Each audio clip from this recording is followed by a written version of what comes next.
Je suis né dans un petit village, ces villages déprimants où je passais mes dimanches avec mes amis à faire du scooter.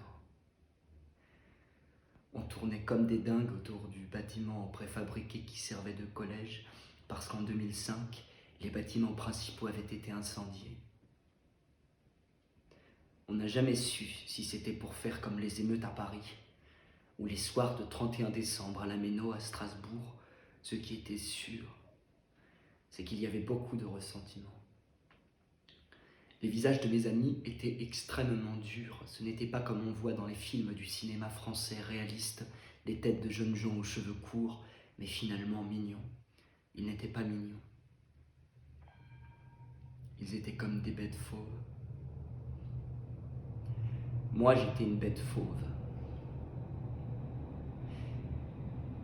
Quelque chose s'était cassé entre la génération de mes parents et nous. Le soir de l'incendie du collège, mon père est entré dans une colère noire. Il criait que nous ne nous rendions pas compte, que nous étions des abrutis. Je disais qui? Il hurlait vous, votre génération de nuls. Vous êtes des nuls. Vous fumez des joints sur des murs et en crachant par terre, mais vous n'avez aucune conscience politique. Je hurlais une conscience politique. Va te faire foutre. Va te faire foutre. Ma mère hurlait, mon petit frère pleurait, je hurlais, je ne veux pas de ton monde.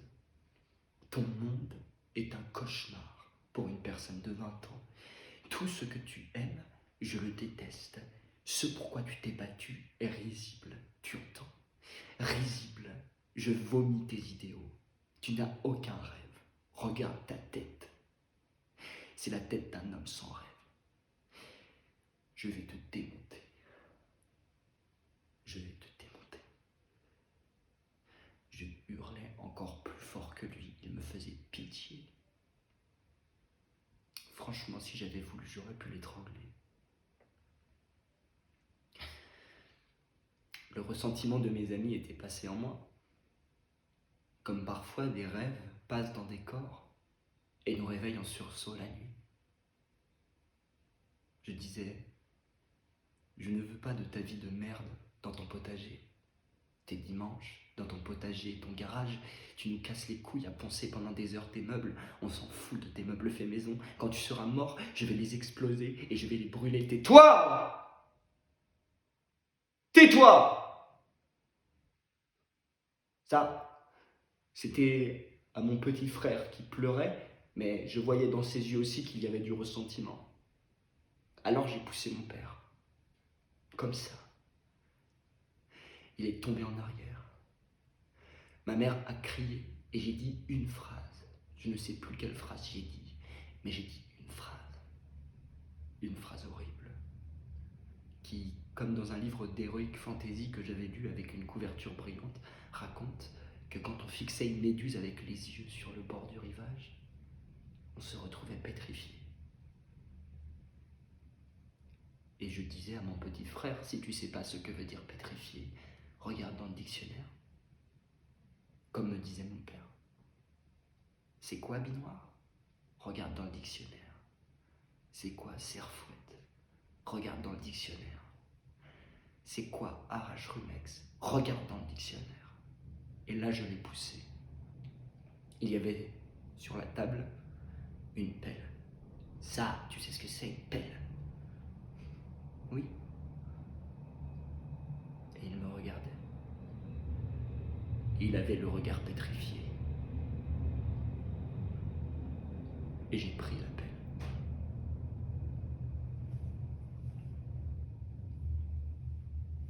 On peut avoir envie de tuer son père.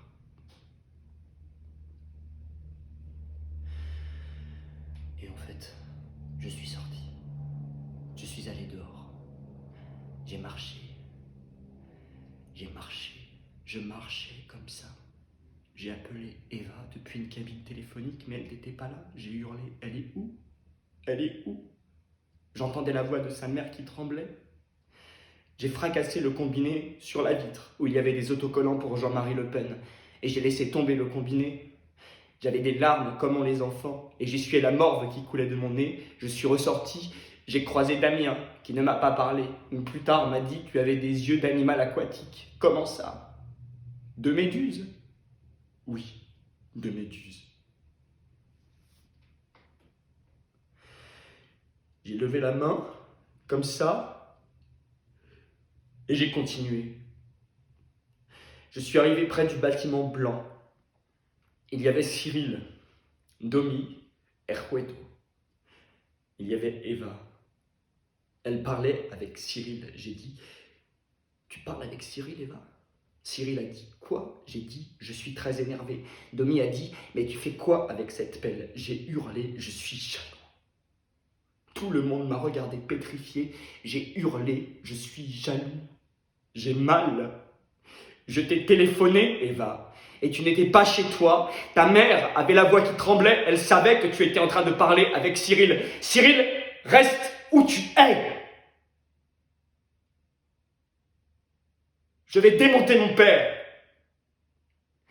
Pourquoi tu vas démonter ton père, Paul? Eva a dit ça, très calmement, avec sa voix douce. Pourquoi tu vas démonter ton père?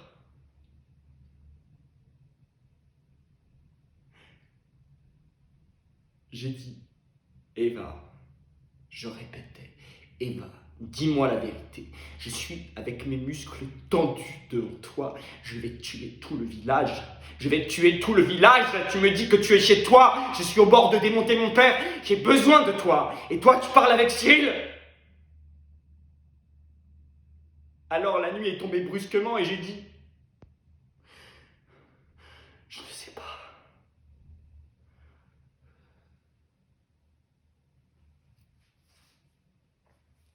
Je ne sais pas. Je ne peux pas continuer avec cette vie-là. La nuit tombe, Eva. Rentre avec moi, s'il te plaît. S'il te plaît.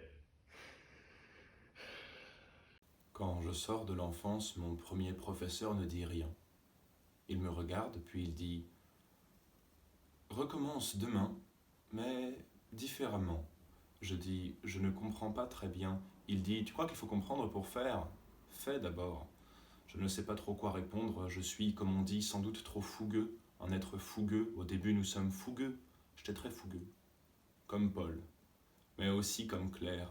Même si, dans le son de sa voix, cette voix un peu ensoleillée, comme le soleil collectif de mélodie, cette voix claire que j'entends quand je lis tes mails la nuit. Comment entendre la voix d'une personne à partir de ce qu'elle écrit? Est-ce que tu as fait cette expérience, Ferdinand, d'entendre une voix à partir de choses écrites? Nos textes, par exemple. Est-ce qu'on entend ta voix, Ferdinand, si c'est moi qui dis ton texte dans la roselière? Est-ce que j'entends ma voix? Ou celle d'Elphège, ou Isanis, ou celle longue et tempérée de Daphné? Je colle quelle voix sur nos mails la nuit? Je me dis tout cela en me souvenant de ce que me dit mon premier professeur dans ce cours où je vais trouver ma voix, dans ce pays de l'Est qui me vaut d'être qualifié par tous de romain russe, pour me différencier de romain franc, qui s'expliquera bien tout seul sur cette histoire de franc. Est-ce qu'il faut entendre franc dans le sens de franchise, ou franc comme diminutif de français, ou presque premier peuple de ce pays? Je ne me souviens plus très bien, car j'ai très vite dit à mon professeur, pas celui qui me dit au début de ce texte « Recommence demain, mais différemment », mais mon professeur principal, au lycée français, qui me dit « On ne va pas pouvoir vous garder. » Me garder? Oui, vous garder. Votre comportement est déplorable. Mon comportement déplorable, vous plaisantez. Ne me parlez pas comme ça. Je vous parle comme je vous parle, car vous-même me parlez mal, très mal. Calmez-vous. Sinon, on part dans la seconde chez le proviseur. Le proviseur? Oui, le proviseur. Alors désolé, toute votre hiérarchie, votre graduation dans le châtiment, on ne va pas s'en servir pour le moment. Pour le moment, vous allez lâcher ma veste. Lâchez ma veste! Lâchez ma veste! Je me souviens que j'ai une voix forte. À ce moment-là, je suis en train de trouver ma voix, celle de maintenant. dans la roselière. Je vais passer au tutoiement. Je vais passer au tutoiement et ça va être le vrai déchaînement de violence, tu m'entends?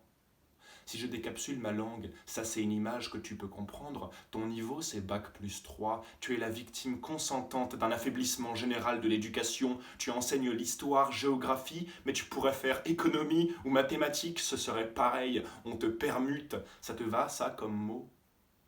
Ton savoir est une variable d'ajustement, donc lâche-moi, je te dis. Si je décapsule ma langue comme on décapsule une canette, tu vas voir que la personne que tu as en face de toi n'est pas un mariole. Un comique, comme tu m'as traité à l'instant. Tes cours sont nuls. Tes cours n'ont pas d'âme. Tu peux comprendre ça. Pourquoi tu es enseignant? Pourquoi tu nous endors? Tu n'as pas le sens de comment faire passer une idée, un sentiment. Quand on te voit faire cours, on a envie de hurler.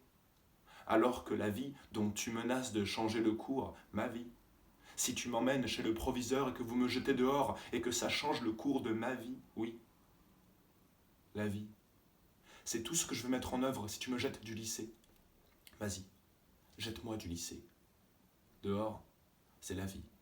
Moi, la vie, ça me fait pas peur. Tu vois, je vais sortir de ce grand bâtiment blanc. Peut-être même qu'on reviendra avec d'autres que vous avez jetés aussi, y mettre le feu. Peut-être que je vais m'échapper. Retrouver la peau de Claire, celle de Isanis, et dire leur texte dans la nuit dans 5 ans. Mais ça, je ne le sais pas encore. J'en rêve. Mettre des voix sur des feuilles A4 et des corps d'où s'échappe un peu de désir. Quelque chose d'élevé. Tu entends? La langue. Tu l'entends? Dans élève, il y a quoi? Tu veux que je le dise avec quelle voix? Élève. Élève, c'est comme nuit de Ruedo. C'est comme le langage de Claire dans la nuit qui tombe dans l'eau. Voilà ce que je vais faire de ma vie. C'est quoi la trajectoire d'un homme? Comment on arrive ici? Où est-ce que je me suis opposé un jour? Comment je me suis avancé, avec mon torse comme ça, pour faire dévier le cours de ma vie? La libérer. Clairement refuser qu'on me pousse et que je tombe dans la nuit éloignée des voies, tu comprends? Alors lâchez-moi. Je reviens au vouvoiement. Lâchez-moi. Merci. Je ne fais pas haha comme un rire. C'est presque un rire parce que ma tête, cette tête que j'ai, cette face qui fait que quand je regarde, on dirait que je souris. Mais ce sourire qui pourrait contenir ce haha est une tension comme celle de Daphné, de Ferdinand, de Ruedo. Est-ce que je peux revenir à Ruedo? À la nuit de Ruedo? Vous regardez par terre, est-ce que je peux revenir à la phrase proférée dans la nuit? Cette phrase que certains ne sont pas sûrs d'avoir entendue. Vous regardez par terre, moi j'ai trop regardé par terre, beaucoup trop regardé par terre. C'est bien simple et bien avant que le collège brûle, bien avant que le lycée brûle, bien avant que je mette le feu à tout ce qui m'attaquait, me faisait baisser la tête. Je baissais la tête parce que j'avais une tête qui souriait. Les autres disaient « Pourquoi tu souris? Pourquoi tu souris? Tu veux faire le malin? Tu veux te distinguer? Tu trouves, toi, que le monde est gai? Dis-le nous, parce que nous, on s'en est pas rendu compte. C'est quoi qui t'amuse tant? Tu veux faire ton poète, ton mec qui sait des choses? Et je n'étais sans doute pas loin de l'image du village, du cliché de village de Paul, mais un village plus grand, une petite ville quoi, où il y a un club ouvert le soir aux enfants. Il y a le soir une femme que je vais qualifier dans l'histoire de ma première professeure. Elle me demande toujours pourquoi je baisse la tête. Elle dit « Tu ne peux pas passer ta vie à baisser la tête. Tu n'as pas de rêve? Je ne sais pas, tu veux faire quoi? Si tu viens ici, c'est que tu as une idée. C'est que tu es seul. Tu es seul? Réponds-moi. Et moi, je viens de ça, de cet endroit-là. Chaque fois que je prends la parole, je repense à cet endroit-là, à ce moment de moi-là. Un être sait où avant de sortir. Nos rêves, c'est où? En même temps, je sais au fond de moi que je ne vais pas rester à tourner en rond, en scooter, autour de la piscine blanche. C'est un grand bâtiment rempli d'eau. Je sais ce que les rêves doivent à l'eau. Bien plus tard, ma première professeure, celle que je fais venir dans cette histoire, dans ces récits de trajectoire, dans ces récits qui nous font partir de là, dans la forêt de l'enfance, pour arriver ici ou repartir, 100 ans en arrière dans la roselière avec les uniformes bleus, Madame Lalo. Et moi j'entends, quand elle me tend la main pour la première fois, à 19h le 15 septembre 2005, dans cet espace noir avec des projecteurs et cette odeur de piscine, dans cet espace pour tous, il y a écrit espace pour tous sur la façade du bâtiment. Moi j'entends Madame Lalo, comme dans les rêves enregistrés ou crachés par les mails. Lalo, Madame Lalo, comme Lalo, ou à un moment ou à un autre on trouvera le corps de Paul ou de Ferdinand, qui a le corps gonflé dans l'eau, là, avec la phrase « Nos jolies illusions ». Ces jolies illusions, elles me font relever la tête, comme dans le texte de Romain Russe quand il entend sa voix. Comme le mot élève, je relève la tête. J'ai tellement pris des baffes, parce que j'ai une tête effarée, parce que j'ai ma tête. Alors soudain, maison pour tous, c'est comme une porte sur la vie, cette maison, parce qu'elle est pour tous, elle est pour moi. Bonsoir, Madame Lalo. Pourquoi vous baissez la tête? Bonsoir, Madame, bonsoir, voilà. Prenez ce texte, vous connaissez? Vous l'avez déjà lu? Vous allez mettre une voix dessus, d'accord? La vôtre. D'accord? Vous allez aller vous asseoir là-bas, vous regardez les autres, lisez plusieurs fois le texte et après on relève la tête ensemble, d'accord? Voilà comment ça commence. Même si au début les mots, je les sors pas, ils sont rentrés, silencieux. Pas sortis, je les cache, sinon je me fais taper dessus. Parce que je veux faire ce que je veux faire, je ne le sais pas encore, mais je sais bien que Madame Lalo, c'est la clé de ce que doivent les rêves à l'eau. Soudain, dans cette salle qui sent la sueur, les pieds, la serpillière fraîchement passée dans cette salle sous la piscine, elle-même sous le grand bâtiment blanc, je sens que je relève la tête. Et je comprends clairement, que je sens, que mon clairement, clair, comme toi, que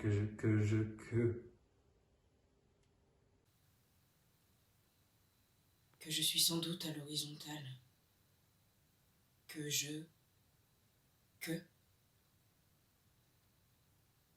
en fait, mon corps ne réagit pas. Je suis dans ce franc-prix,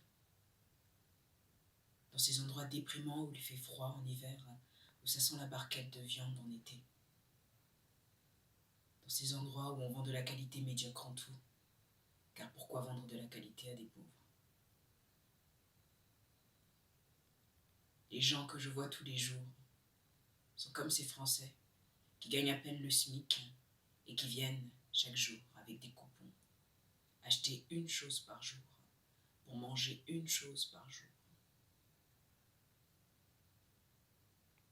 Moi, j'ai trouvé ce travail pour l'été. Je range les produits dans les rayons. Tu as un vêtement de travail, une charlotte si tu travailles aux produits frais, des gants noirs, fins, avec des numéros dessus. Et en majuscule, CI, pour Central European. commence à 7h30. Et tu nourris ce qui te dévore toute la journée. Tu ranges des films alimentaires, du papier essuie-tout, des kilos de citron, des litres de soda sur lesquels les adolescents se jettent, pour ensuite rester des heures devant le rond-point, à cracher par terre, en décapsulant les canettes et en rêvant à des vies déroutantes. À la pause, je les écoute, avec ma Charlotte rangée dans la poche de ma blouse et sans mes gants. Une cigarette entre le majeur et l'index, je les regarde. Ils sont beaux. Ils sont comme moi. Ils ont des accents pas possibles. Ils parlent comme il faut parler en banlieue. Mais je pense que même s'ils font tout pour ressembler aux meilleurs clichés, je pense, en les regardant, qu'ils ont une langue incroyable. Je ne maîtrise pas cette langue. Je n'ai jamais voulu m'identifier à cette façon de s'habiller, à cette façon de parler, de se de tenir ses mains, cette façon pour les garçons de baisser la tête, de parler vite, comme si la langue, les mots, étaient des ennemis qu'il fallait expulser du corps. Un peu comme ce à quoi je veux passer ma vie, comme Claire, avec mon corps phosphorescent. Quand je rentre dans la chambre froide, pour prendre des caisses de fromage au lait cru parce qu'il y a une promotion, et que je reste en fait immobile dans la chambre froide, à regarder ma peau phosphorescente dans le noir de la chambre froide, avec mes caisses de fromage au lait cru dans les bras, et que je m'arrête, et que je me dis, Elphège, arrête-toi. Qu'est-ce que tu es en train de faire? Tu fais quoi? Tu es en train d'utiliser ton corps, pourquoi? Ta force de travail, tu la donnes à qui? Qui la prend? Qui te la prend?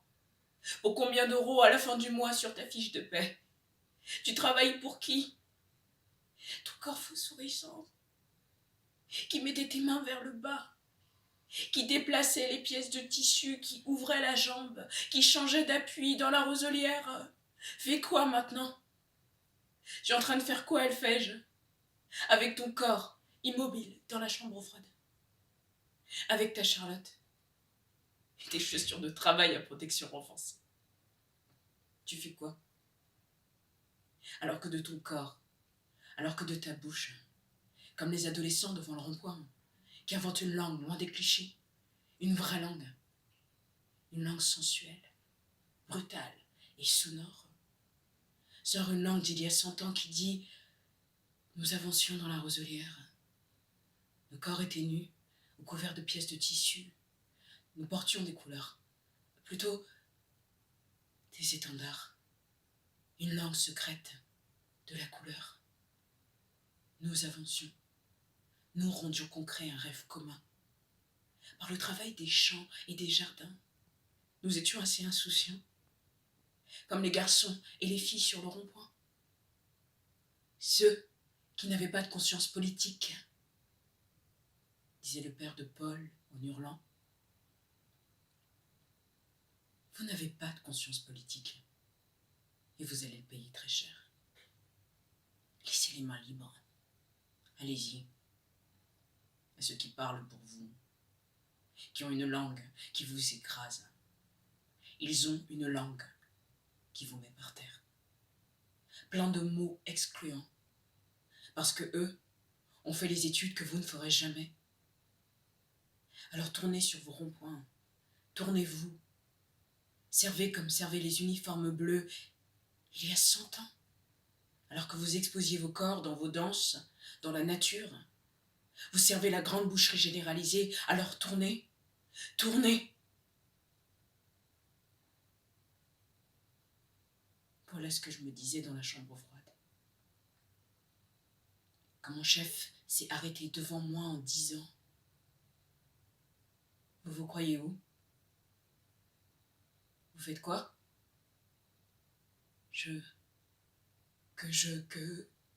En fait, j'étais immobile, nous avancions dans les... Pardon? Qu'est-ce que vous dites?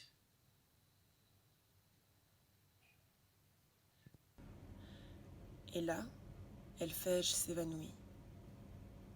On ne sait pas si elle tombe seule, ou s'il y a combat, si elle a été poussée, ou si c'est soudain le côté glacial de la chambre froide. Le noir, la nuit, l'oubli, l'effroi, on ne sait pas. Moi-même, je lis cela au regard de ma propre vie. Personne ne me dit « Oh, tu devrais faire ça, Isanis ». Personne ne vous dit « Allez, vis ton rêve ». Même si je suis la plus jeune ici et que je sais très vite ce que je veux faire, le chemin comme celui d'Elphège n'est pas évident. Tu sens un désir en toi. Tu es comme Paul, Claire, Romain Russe, Romain Franc, Elphège. Tu cours dans la nuit, tu sors de la forêt profonde de l'enfance et comme lentement tu entres dans la nuit des désirs communs. Ça vacille, un peu comme une flamme temporaire. Et tu te retrouves comme le père de Paul, comme le professeur à Bac+3 qui ennuie Romain Russe. Tu te retrouves comme celui qui fait respecter les règles dans le Franprix d'Elphège. Tu ne crois pas à ce que tu fais en fait. Tu acceptes d'être un petit flic à 1600 € net par mois pour écraser tout ce qui dépasse toute fantaisie.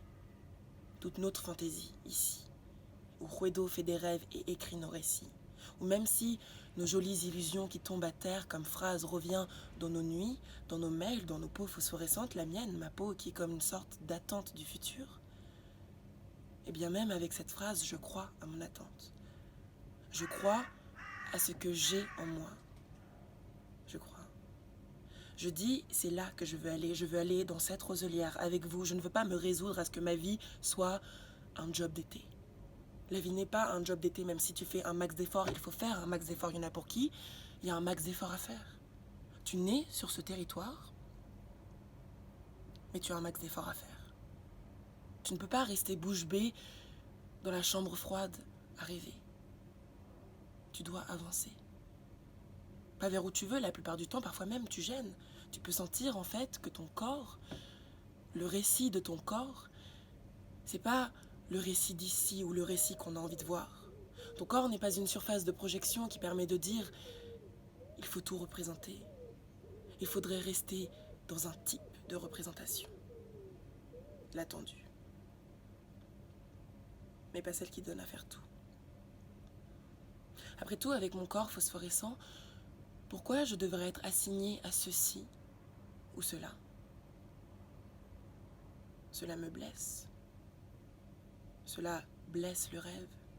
Cela me donne l'impression d'être pendue en haut du bâtiment où tout le monde passe. Le bâtiment blanc qui hante nos rêves et que nous ne savons pas déchiffrer, d'être pendu dans le vide. Est-ce que je vais trouver du travail? Est-ce que mon corps va me permettre de trouver du travail? Est-ce que mon désir de faire ce que je veux faire est suffisant?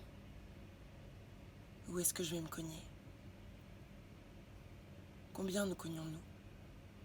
J'ai vu mon père se cogner, j'ai vu ma mère se cogner, j'ai vu mon grand-père et mes grands-mères se cogner encore plus fort. Pendant combien de temps allons-nous encore nous cogner à l'attente de l'autre? À ce que l'autre attend que je donne comme image? Faut-il que je sois conforme? Faut-il que nous soyons des millions à encore nous cogner, à faire des millions d'efforts? Des millions d'efforts. Moi, j'ai désiré et je suis rentrée dans la roselière. Je voyais la roselière de loin et je me disais, je veux faire cela. Je veux être avec ces gens-là. La roselière était accueillante, elle modifiait les conditions d'entrée dans elle. Soudain, ma bouche, mes yeux, mes gestes, ma voix étaient possibles. Soudain, j'étais possible, soudain, j'étais moi. On me disait, quand tes mains vont vers le bas, Isanis, c'est toi. Quand tu déplaces la pièce de tissu, c'est toi. Quand tu ouvres la jambe et changes d'appui, c'est toi. Mais combien combien reste en dehors de la roselière? Combien? À combien on dit « Je n'ai rien pour toi ». Le cadre, tu n'y entres pas, ça ne cadre pas. Il faut que je plie mon corps dans un cadre. Ce n'est pas ça, mais je n'ai rien pour toi en ce moment. Circule, ne reste pas sur la voie publique. Je vais où? Je ne sais pas, mais ne reste pas là. Je vais où? Ne reste pas là, ne reste pas là, je n'ai rien pour toi, ne reste pas là. Merci.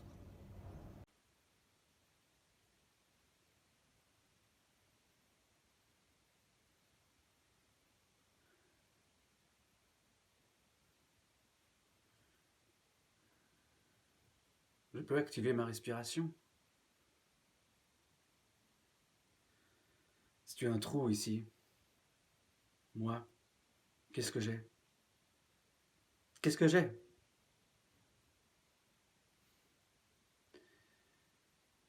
La violence de Paul, celle de Romain Russe, celle de Romain Franc ne sont rien. Je ne connais pas encore celle de Yanis. Je la sens, derrière moi.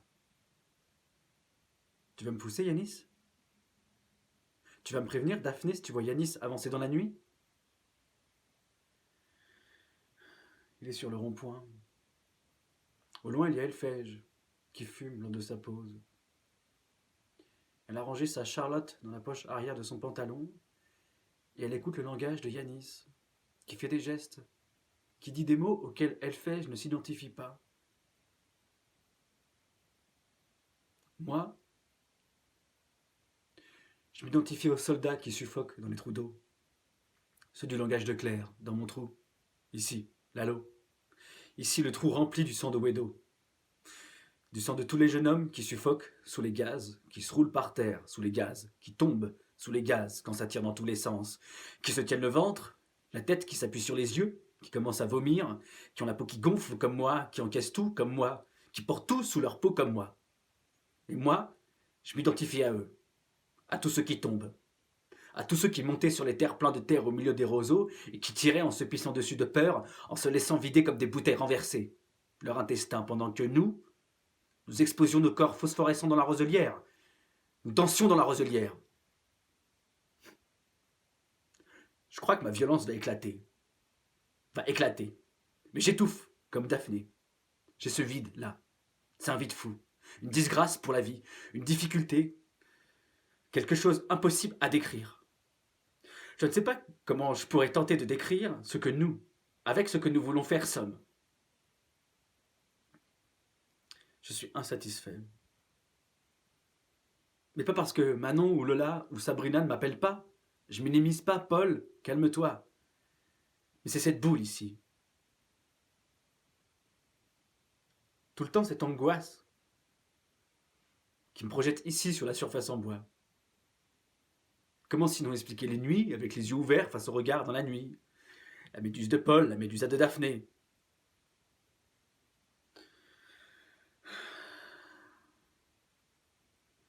La vérité,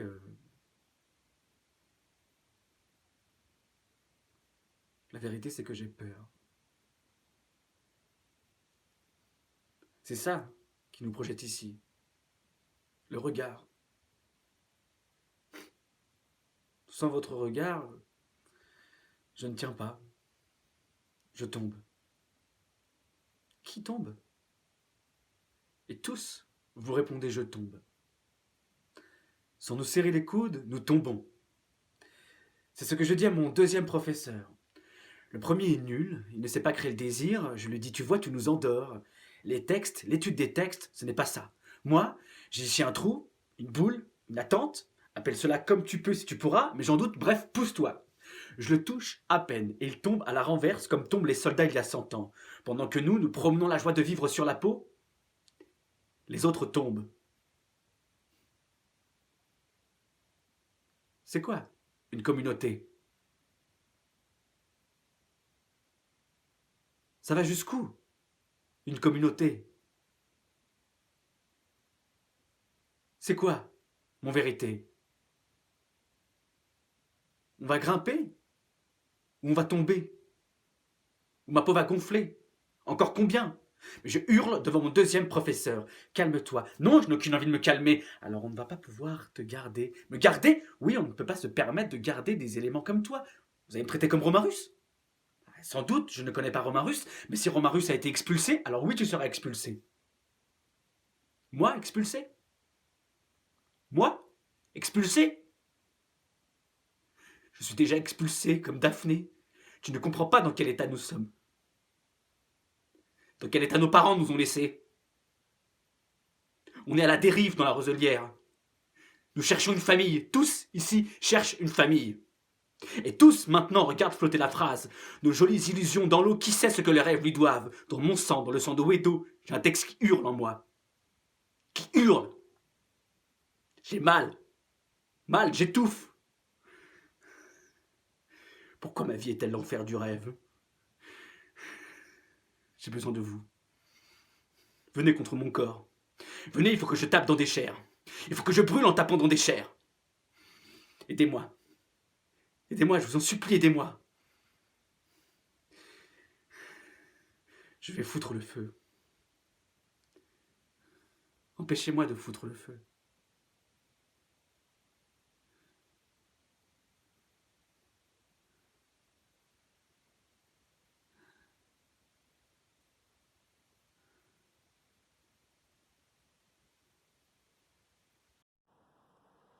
Je vais tout reprendre depuis le début.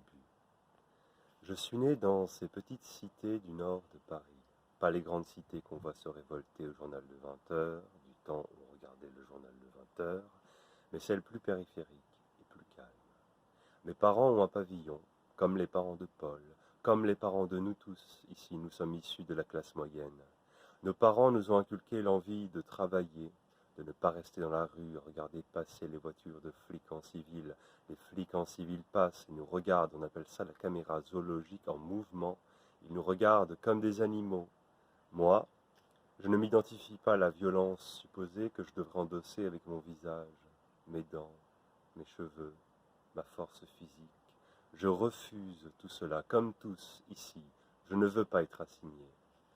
Quand on me demande d'où je viens, je dis que je suis grec, ou albanais, ou bosniaque, ou turc, ou espagnol, ou portugais, ou algérien, ou marocain, ou libyen, ou égyptien, ou juif, ou syrien, ou tunisien, ou chypriote, ou italien, et je fais varier les visages en fonction de ce que je dis. Les filles, mais aussi les garçons, les parents de mes copines font « Ah » ou « Ah oui » ou « Ah tiens, vraiment » ou « ou rien. Ils retiennent de dire ou de faire passer un truc sur leur visage. C'est imperceptible pour le voir. Pour voir cette assignation, il faut étudier le visage, regarder avec des yeux de Méduse, les yeux perçants de Daphné, ses yeux calmes. Comment l'autre bouge, comment il masque sa réaction. Les gens sont d'excellents acteurs dans la vie, nous n'arriverons jamais à leur niveau dans la roselière. Et puis de toute façon, certains d'entre vous sont trop loin pour saisir ces légers plissements des yeux, cette respiration rapide qui fait écran à l'émotion ou à la réprobation devant mon origine, mais c'est comme ça qu'on vit en France en 2020.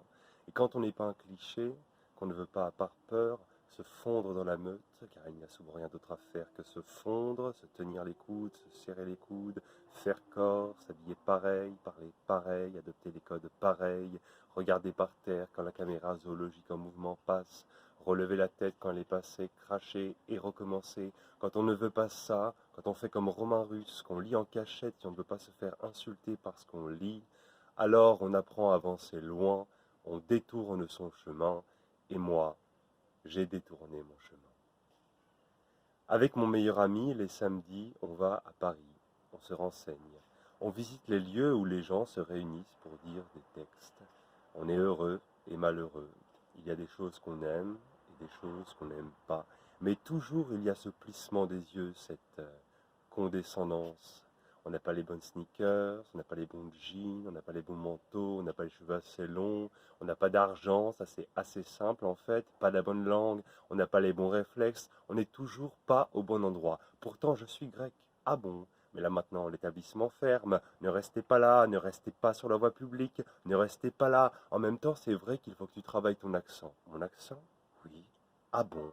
Oui, Ça, c'est mon professeur qui parle. Sinon, tu ne vas jouer que des dealers, des escrocs, des trucs pas intéressants. Tu veux faire quoi? Jouer Claudel. Claudel, ah, c'est amusant. Quoi? Qu'est-ce qui est amusant? Je lui dis dans la salle noire avec des projecteurs sur le bâtiment blanc. C'est quoi le problème? Tu veux qu'on rentre en guerre? Tu veux que je te fasse sortir de ta tranchée? Tu veux que je fasse sortir de toi mon vérité? C'est quoi mon vérité? Laisse tomber. Et j'arrache les fils électriques. Tout le monde fait ah, je hurle. On ne va pas y arriver. Je n'avais pas de violence en moi, pas de violence. Ça va durer combien de temps? On va se cogner la tête contre les murs pendant combien de temps? Je me cogne, mon père se cognait, ma mère se cogne encore. Comment on arrête? Comment on remet de la clarté dans la salle noire de mon pays avec les projecteurs? Comment on décapsule le rêve? Comment? Je me calme.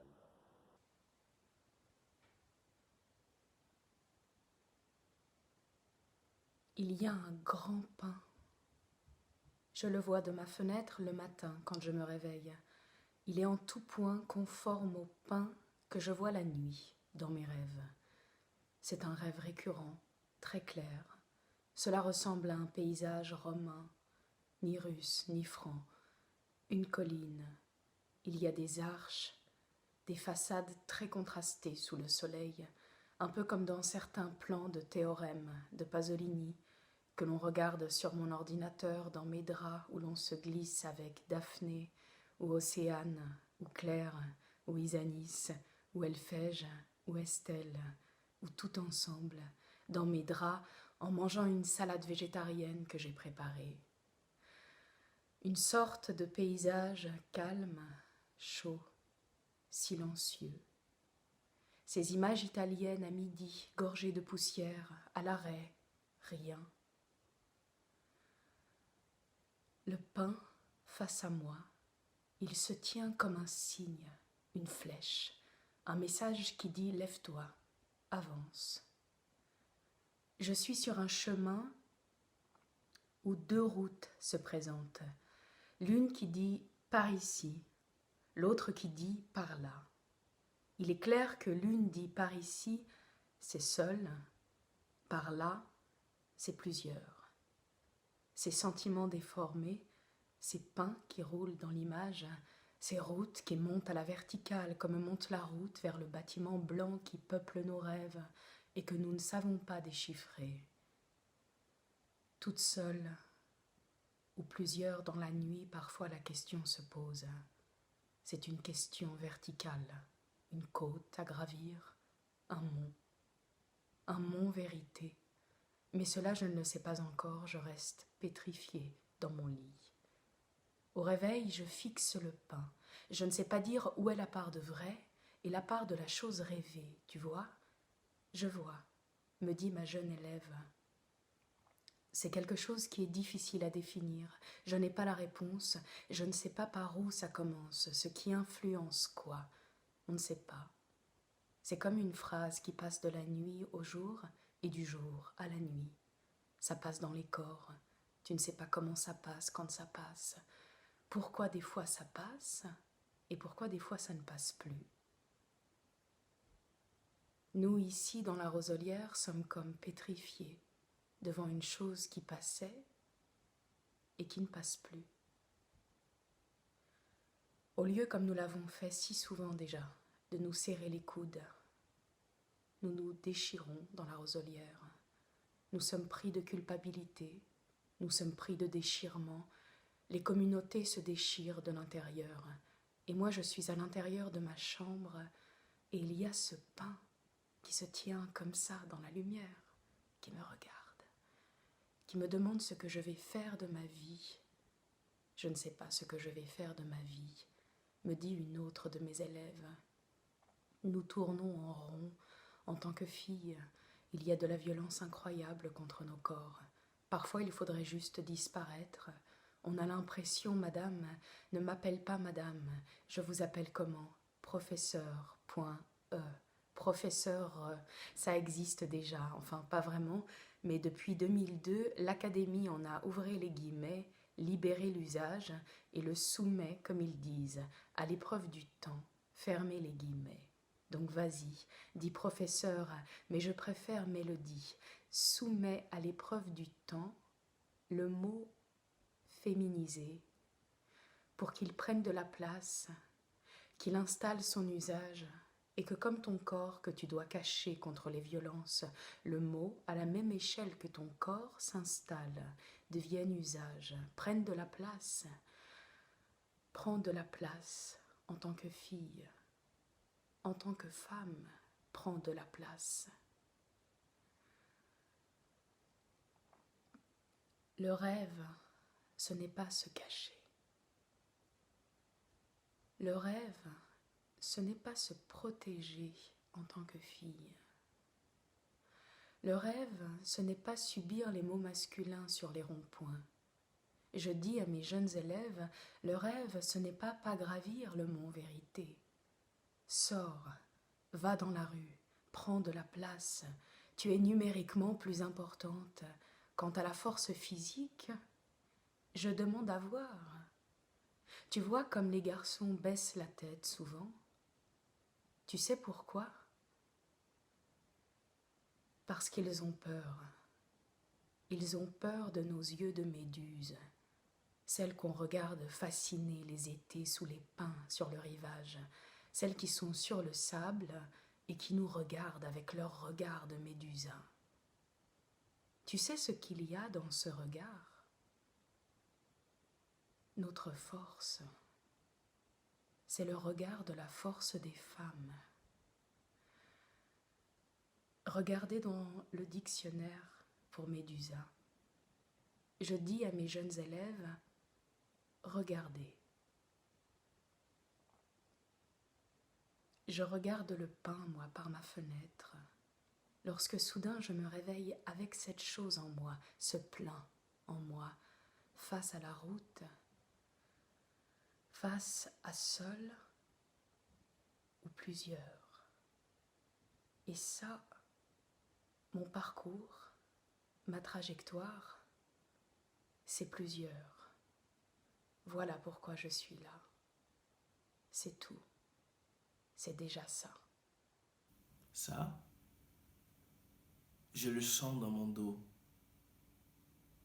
C'est en fait une chaleur, la même que les soirs d'été dans mon village.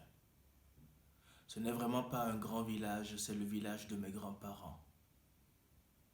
Et cette douceur du soir qui tombe, je la connais parfaitement. Il n'y a pas de violence, c'est aussi calme cette tombée du soir que celle que nous venons de vivre et que nos mots ont accompagnée. Le rêve, sa continuation dans nos vies, nos trajectoires, nos tourments. Nous sommes des êtres tourmentés, l'air de rien. Venant tous d'où nous venons, nous avons fait un chemin. Parfois, nos ventres se bloquent parce que nous nous parlons mal. Parfois, après nous être parlé mal, nous nous tombons dans les bras et nous recommençons. Nous avons des cauchemars. J'ai un cauchemar très clair, phosphorescent comme ma peau. Les soirs, dans la douceur de mon village, je vois le chemin, comme celui de Mélodie. Je vois les ronds-points où je pourrais tourner et me perdre.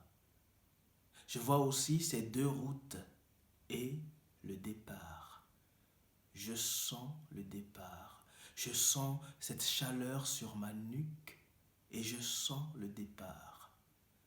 La chaleur sur ma nuque, c'est « reste ici ». Pourquoi partir?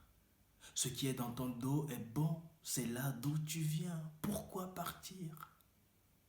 Il y a au loin ce bâtiment éclairé, rempli de lumière comme pour un bal, comme le Grand Mône. Le bal dans le Grand Mône. Les lumières, la chaleur, l'intérieur douillet, ce sera la même sensation. L'hiver, quand j'arrive à Paris et qu'on traîne avec Yanis dans les endroits où les gens disent des textes et qu'on sort après et qu'on marche dans Paris en se disant des textes et qu'on lève la tête vers les fenêtres des immeubles haussmanniens remplis de lumière chaude comme des lumières de Noël toute l'année.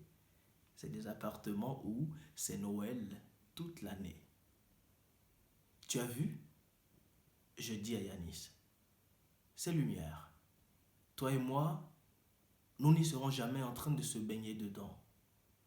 Nous, c'est direction le trou dans la terre, le trou plein de sang, le mien quand je tombe à la renverse après la phrase malheureuse prononcée à mon endroit lorsque nous revenons des travaux des champs et des jardins, mon corps poussé dans la nuit. Arrête! Je t'en supplie, arrête! Hurle Yanis dans mon cauchemar. Arrête! Avec ce rêve, je vis sur une lampe vide où j'avance la main contre la poitrine, le ventre plein de remords, la culpabilité à la bouche, et je suis sous le regard de tous. Arrête! Hurle Yanis, arrête ton chemin. Ce n'est pas ça mon rêve. Je n'ai pas rêvé ça. Cette empoignade dans la nuit, cette querelle n'aurait pas dû être. Il y a des choses que l'on devrait pouvoir mettre à la porte de nos rêves, leur refuser l'entrée. Depuis, je ne dors plus. Hurle Yanis. Depuis, plus personne ne dort. Les mails s'inscrivent dans nos corps comme des flèches. Et nous saignons, nous nous cognons tous les uns contre les autres. Alors, sors de ce rêve. Sors du cauchemar. Retourne dans la chaleur de chez toi quand le soir tombe et que tu sens sur ta nuque ce souffle. Dit Yanis. J'y suis. J'y retourne toutes les nuits. J'ai 5 ans, j'ai 9 ans, j'ai 12 ans. Je suis dans ce village face à mes rêves, face aux lumières au loin. Tout me dit, reste là, remplis-toi comme chacun ici, mais je sens en moi le départ. Je lutte contre le départ. Je pense à être utile, comme Mélodie, répondre à des questions de mes jeunes élèves. Oui, non, fais plutôt comme ça ou plutôt comme ça. La violence, donne-lui une forme, passe par les mots. Regarde, moi je passe par les mots, toujours je passe par les mots. Les mots, c'est des actes, alors passe par les mots. Je pourrais rester avec mes jeunes élèves, élever ceux qui ont maintenant 5 ans, 9 ans, 12 ans, les élever au sens de grandir, montrer vers là-bas, vers le mont vérité, ce qui est plus grand que soi, ce qui est plus grand que nous tous ici et que nous perdons de vue parfois quand nous rêvons mal, quand nous sommes face aux 2 routes et que nous prenons celle avec le panneau seul.e.s. Alors comme nous tous ici, je me lève comme Mélodie. Ce n'est pas un pain que je vois de la fenêtre de ma chambre, mais ce groupe, notre groupe ici, et je ne réfléchis pas. Je prends mon sac, j'embrasse ma mère, j'embrasse mon père, et je prends le départ. Je monte vers la roselière, vers le mont vérité. Que sont les vies? Que sont nos vies mises bout à bout? Nos rêves bout à bout? Notre force bout à bout? Ma force, ma course, celle qui me fait venir de loin pour monter maintenant le mont vérité. Le mont vérité, c'est quoi? Le mont vérité, c'est qui? Je suis partie de si loin. J'ai traversé tout ce qu'il faut traverser. Mon premier professeur dit: fais voir ta course, tu as une bonne course, tu vas loin. Je vais loin? Oui, tu vas loin. Jusqu'où? Je ne sais pas, mais tu vas loin, tu vas aller loin. Toute seule, sans doute pas toute seule, mais loin. Tu vas choisir un chemin et regarde ce sourire. Ce sourire? Oui, ce sourire. Ce sourire, c'est la clé vers mon vérité. Ce corps, c'est la clé vers mon vérité. Ce phosphore qui sort de toi, c'est la clé vers mon vérité. C'est quoi nos vies? C'est quoi le chemin? C'est quoi nos directions? Nous avançons dans la nuit, mais nos corps sont brillants, nos corps sont triomphants. Nous arrivons sur les surfaces de bois, sur les plateformes de bois. Il va falloir changer de focale, il va falloir nous regarder, nous sommes là. Nous avançons. Nos corps nous protègent, ils sont puissants, nos voix sont puissantes et nous avançons. Nous avançons. Nous nous tenons dans la roselière, nous ne sommes pas des types, nous ne sommes pas des profils, nous ne sommes pas des représentants, nous ne sommes pas des porte-paroles, mais nous sommes là. Maintenant, nos voix sont là, nos corps apparaissent, ils ont des récits. On peut suivre le fil de nos vies, il va falloir changer de focale, refaire le point visuel, dépétrifier le regard, exciter celui de Méduse, pas la Méduse qui sèche morte au bord du rivage, mais Médusa, la force du regard. Mon regard, ma façon de regarder avec ce sourire et ce regard droit. Notre regard, que nous ne baissons pas, que nous ne baisserons plus. Nous l'avons trop baissé, or je cours, je suis comme une porteuse de flammes, je maintiens le regard, je le porte haut, relevez la tête, relevez, élevez, ne laissez pas les choses tomber bêtement, relevez, élevez vers ce qui est plus grand que nous. Oui, nous avançons dans la nuit, oui, nous marchons, le corps courbé par la peur, le mal, l'absence de perspective, le visage collé en sueur de peur contre la paroi du grand bâtiment blanc. Alors, relevez la face. Apparaissez. Sortez de la roselière. Je vais courir encore et je vais vous entraîner. Suivez mon sourire. Quittez les cauchemars, quittez les rêves bifurqués, quittez la nuit, sortez de l'eau noire. Ici, défaites-vous des pièces de tissu. Les mains vers le bas, déplacez les pièces de tissu. Ouvrez la jambe. Changez d'appui. Soufflez. Recommencez. Suivez-moi. Venez. J'ai couru de très loin pour multiplier les énergies, multiplions. Ouvrons la roselière à des nouveaux qui vont venir y rêver et nous montons ensemble, laissant les chutes en arrière, les pousser dans la nuit, laissons les phrases malheureuses prononcées à des corps, à des endroits dans la nuit. Faisons glisser la roselière comme glissent les rêves, faisons glisser, tirez la roselière, tirez, tout est possible, ici tout est possible, tirez. Venez avec moi, venez, tirez, grimpez cette force que j'ai, cette force qui me fait courir de si loin, c'est la force de mon vérité. Venez, montons ensemble, montons vers mon vérité. Que sont les vies? Que sont nos vies mises bout à bout? Nos rêves, bout à bout.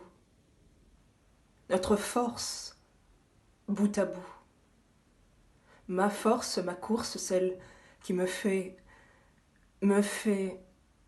venir de loin pour monter maintenant le mont Vérité. Le mont Vérité, c'est quoi? Le mont Vérité, c'est qui?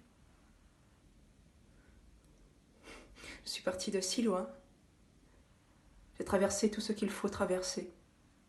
Mon premier professeur dit « Fais voir ta course. Tu as une bonne course, tu vas loin. » Je vais loin?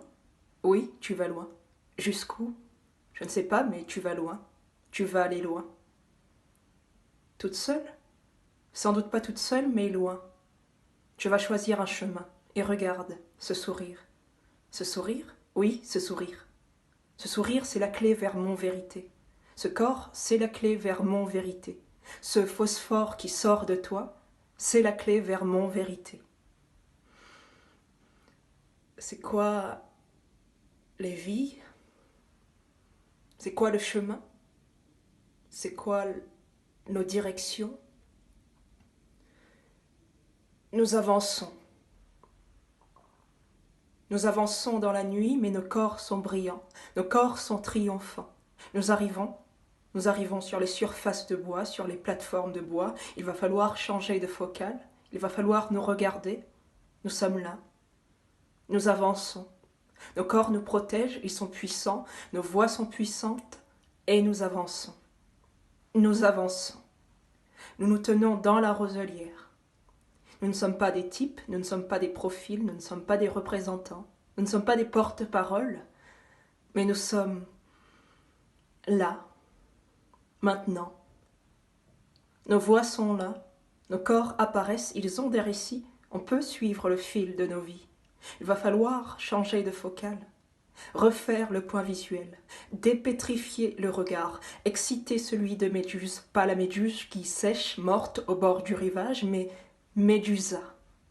La force du regard, mon regard, ma façon de regarder, avec ce sourire et ce regard droit, notre regard. Que nous ne baissons pas, que nous ne baisserons plus, nous l'avons trop baissé. Or, je cours. Je suis comme une porteuse de flammes. Je maintiens le regard, je le porte haut. Relevez la tête, relevez, élevez vers ce qui est plus grand que nous.